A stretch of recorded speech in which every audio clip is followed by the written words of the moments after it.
Ready to nourish your spirit? Fantastic. As we dive deep into God's Word, we'd love for you to join our growing family. Hit that subscribe button, let us know what resonated in the comments, and share this truth with someone who needs it. Your engagement fuels this mission.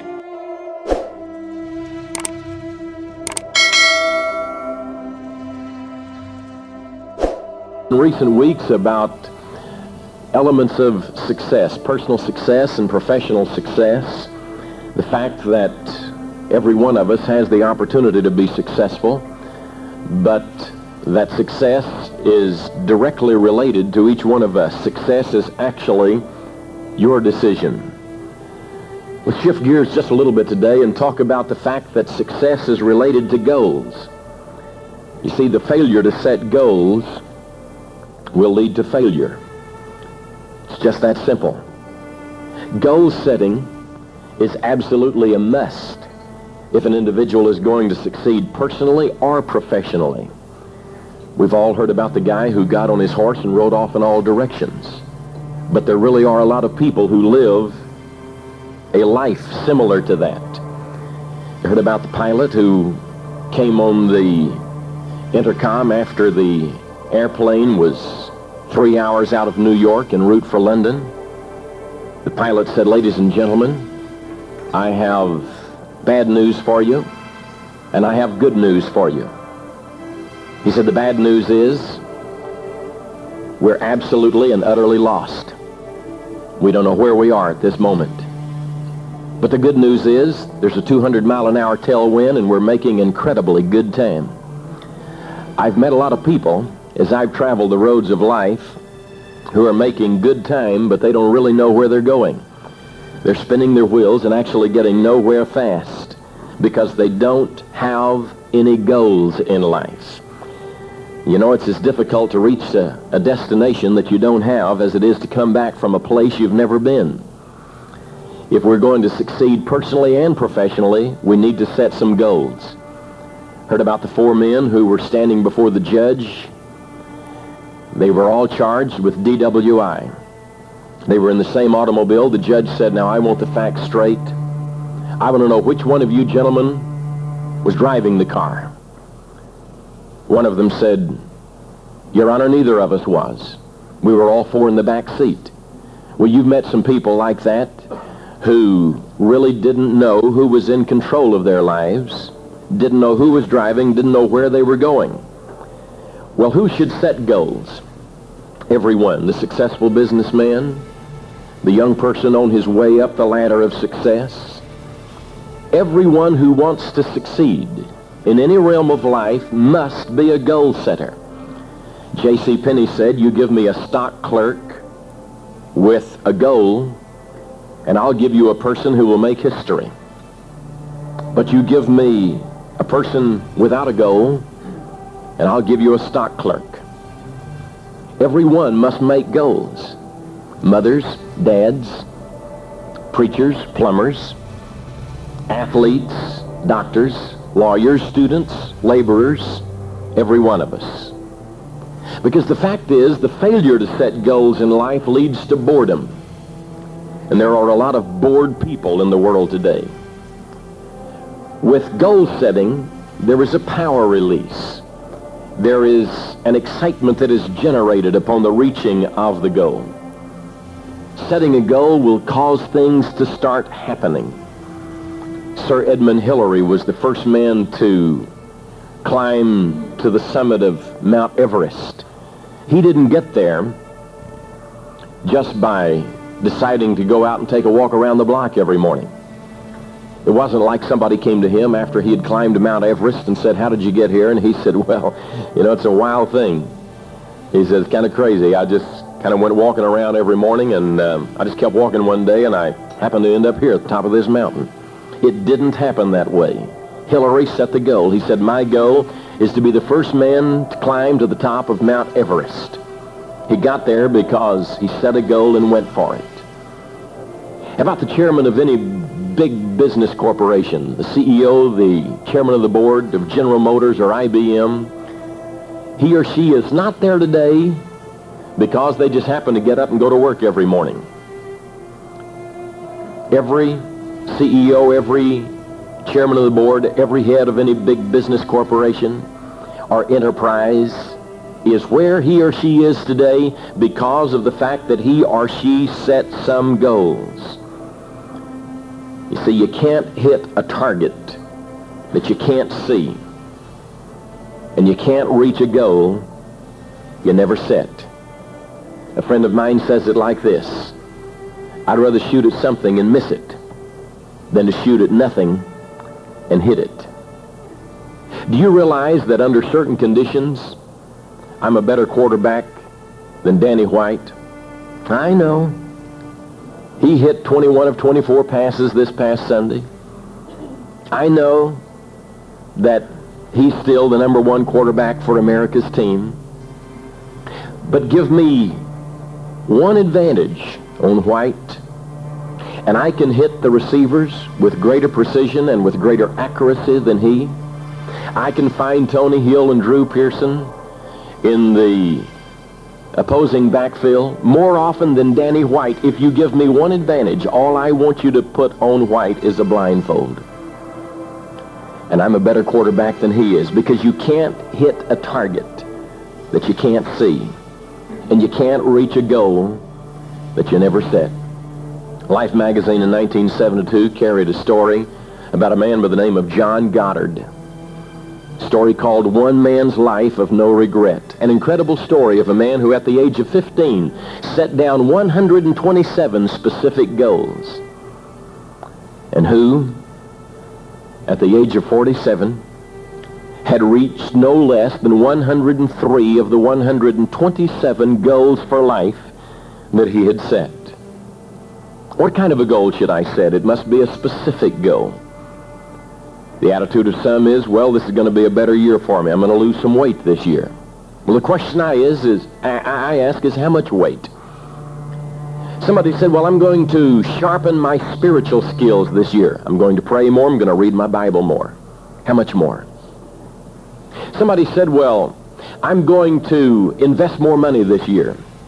I'm going to save more money this year. I'm going to earn more money this year. So the big question that continues to come to me is, how much more? Somebody said, I'm going to get in shape this year. How do you propose to do it?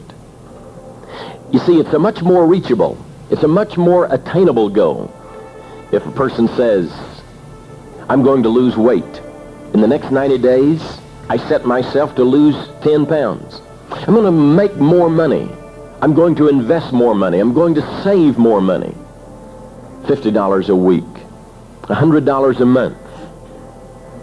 I'll pray more, 10 minutes a day. I'll read my Bible more, 10 minutes a day. I believe I'll get in shape. I'll start jogging 10 minutes a day. Ziegler says you will either be a meaningful specific or a wandering generality. A goal must be challenging, but at the same time it must be realistic. The problem with some is their goals are not realistic. The problem with others is their goals are not challenging.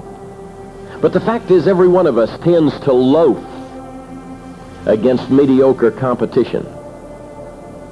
If a goal is not a challenging goal, we tend to not generate the excitement and generate the energy that is demanded for greatness. In the field of athletic competition, you will find so oftentimes an excellent ball club loafing against a mediocre ball club. What other reason is there why the Cowboys would lose to the Raiders one week and the Raiders would lose to the Seahawks the next week? Oh, I know some would say, well, the Cowboys whipped up on them bad when the Raiders won the ball game. And there just wasn't enough energy left to win the game against the Seahawks. But so oftentimes we play to the level of our competition. And that's why you find so many upsets in the world of athletics. So a goal must be challenging, but at the same time must be realistic. I have a friend who pastors a church. He's a very successful pastor. A young minister came to him some time ago and he said, hey, you know, John, I want you to believe with me for $1 million. I need $1 million. I want to go in the ministry. And the kind of dreams and goals I have demand that I have $1 million to kick my ministry off. So he said, would you pray with me? And would you believe with me that in some way or another I will come into the sum of $1 million? My friend John said, absolutely not. I will not pray with you, and I will not believe with you for $1 million. The young evangelist said, I don't understand that. Why? You're a man of prayer. You're a man of faith. Why won't you believe with me for $1 million? John said, if I had that kind of faith, I'd get it for myself. Well, that young man's goal was challenging, but it was not realistic. It's kind of like the man who got into my office a few months ago, thanks to Linda Suter, my secretary. He got in there and he said, he said, I have this goal. He said, I have this goal to have a crusade in Texas Stadium. And he said, my goal is to have 8 services in 4 days. Now, I'm talking 6 weeks from that moment. He said, I'm going to have this crusade in Texas Stadium. I'm going to start on a Thursday morning at 10 o'clock. And my goal is to have 75,000 people for each of those 8 services. 75,000 people in there, Thursday morning, Thursday night, Friday morning, Friday night. He said 200 powerful clergymen on the platform behind me, 2,500 people singing in the choir. President Ronald Reagan himself here for the opening service to introduce me. Did the guy have goals? Yes. Were they challenging? Yes. Were they realistic? No. Were they ridiculous? Yes. So, he has done the next best thing. You've seen the tent on Airport Freeway. He couldn't fill Texas Stadium, so he pitched a little tent and said, well, at least I'll fill up a tent. Well, that makes more sense to me than trying to tackle Texas Stadium. Before you start shooting for the Mercedes, you need to at least pay for the bicycle that you're riding on. How many can understand that? A goal needs to be challenging, but it also needs to be realistic. You need to see it big and keep it simple. For a goal to be effective, it must effect change. One wise man said that we should make no small plans because they have no capacity to stir men's souls. Goals need to be short-ranged and long-ranged. And we need to recognize that just because we get off track from time to time does not mean that we blow the whole thing away. When an airplane heads from DFW out to Los Angeles and a tremendous crosswind blows it slightly off course, it doesn't come all the way back to DFW and start all over again. It simply makes a mid-journey correction, gets back on target, and continues on toward the destination. We need to deal with the obstacles as they occur, because in reaching a goal, every one of us will encounter obstacles, will encounter difficulties. But we don't try to solve all of the problems before we begin. We don't try to deal with all of the obstacles before we embark upon a journey. It would be foolish every morning if you called the Irving Police Department before you began driving toward your destination, or the Dallas Police Department, and said, hey, look, I just wanted to make sure before I left the house this morning that between here and where I'm driving to, all the lights are on green, so I can go right on through when I get there. The police are going to say, who is this, some kind of inept? Now, you deal with the red lights and the stop signs of life as you come to them. We don't try to cross our bridges before we get there. We don't try to solve the problems before they get there. There are some problems that we can solve, but there are many obstacles that will come our way in life that we have to deal with on a day-to-day basis. I've heard people say, well, if I were in another profession, I would be successful. All I need is a change in vocation. I need a change in my occupation. But I have learned there are successful people and unsuccessful people in every walk of life. There are wealthy people and poor people in every walk of life. I know people who have service stations. Some are wealthy, and some are poor. I know lawyers. Some are wealthy, some are poor. Doctors, plumbers, preachers, salespersons. You find rich people and poor people in every walk of life. So what is it? Is it a matter of profession? Is it a matter of occupation?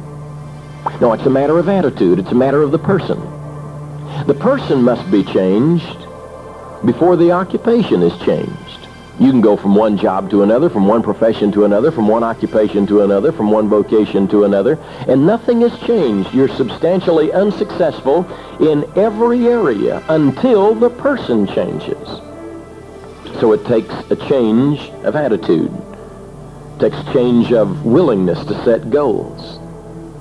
Goals need to be personal, they need to be worthwhile, and they need to be daily.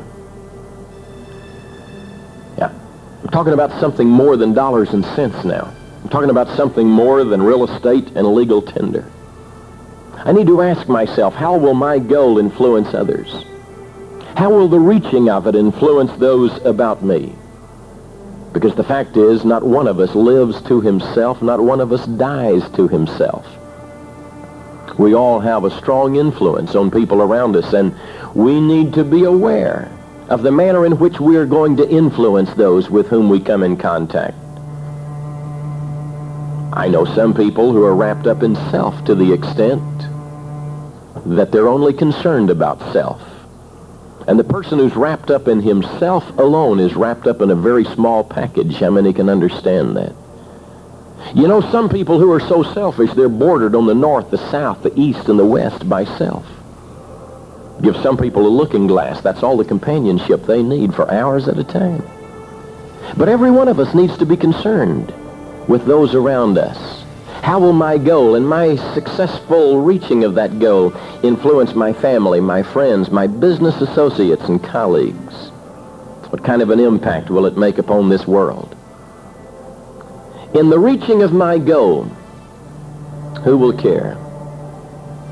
John and David Livingston, brothers, parted company early in life.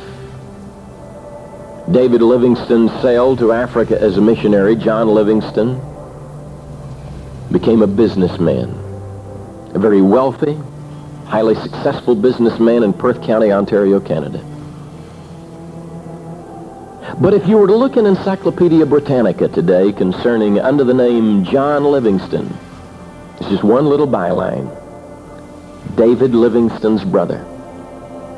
Was David Livingston more successful than John? Well, David Livingston went to Africa. He gave his life as a missionary. He spent his years for others.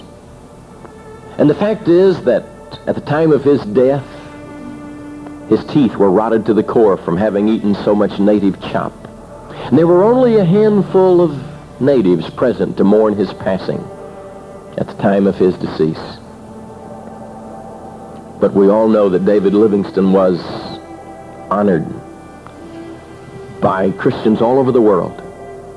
And his body lies buried in the hallowed halls of Westminster Abbey today. And he is recognized as being one of the truly great men who ever walked upon this earth, because he lived for others. So I guess the big question today is, how do you run the race? Do you run to win? Or do you run just to be involved? 1954, London, England, British Empire Games, the race of the century. It was the race that matched Dr. Roger Bannister of England with the famed miler John Landy from Australia. Roger Bannister was the first man ever to break the 4-minute barrier for the 1-mile run. John Landy was the second runner ever to break the 4-minute barrier. They were the only two men on the face of the earth who had ever run 1 mile in less than 4 minutes. It's Friday afternoon. The grandstands are packed, and the gun fires. Roger Bannister and John Landy are off on what some in the grandstands consider to be the race of the century. But they run at a mediocre pace. They expend a lackadaisical effort. 1, 2, 3, they're on the fourth lap, and they're 200 yards from the tape. And not one of them, neither of them, has exerted intensive effort. They're running with the pack. And just before breaking across the finish line, Landy and Bannister surged slightly ahead of the rest and finished number 2 and number 3 in that race. But what many people in the stands did not realize was the fact that they were running to qualify on Friday afternoon for the finals on Saturday. Now, on Saturday it was a different story. Once again, the stadium was full. But when the gun sounded, Roger Bannister and John Landy were off like a bullet shot from a long-range rifle. And they circled that oval track 4 times in world record time and gave to track enthusiasts one of the most exciting races that they had ever known. John Landy won the race, but only by a hair's breadth. Now the difference was on Friday they ran to place, and on Saturday they ran to win. I meet a lot of people who are running through the race of life just to place. They're just involved in the game. They're setting no goals. They're reaching no heights of enormous success. They don't know whether they're successful or not because they've never set a goal of success. Our thought for today is found in 1 Corinthians chapter 9, verse 24, where the Apostle Paul said, "Do you not know that those who run in a race all run, but only one receives the prize?" And then the challenge, run in such a way that you may win. Stand with me, please. I thank you, dear Father, for the privilege of this time. Thank you for the good food that you have provided. We acknowledge you as the giver of life and the source of all good things. Thank you for the opportunity we have had to sharpen our minds and our spirits today. I thank you for the blessings and benefits of relationships. Enable us, O God, to reach the heights that you would have us reach. Enable every one of us to set lofty goals that are both challenging and realistic. Goals that will both aid ourselves and those about us. Let this be a victorious day and a highly successful experience for every person in this room. And I thank you for it in the name of your Son, Jesus Christ. Amen. I'll see you next Thursday at 7 o'clock. God bless you. Have a nice day. Thank you so much for watching and for spending this precious time in His presence. If this message uplifted you, please subscribe for more, comment your biggest takeaway, and share the goodness. Until next time, walk in His abundant grace.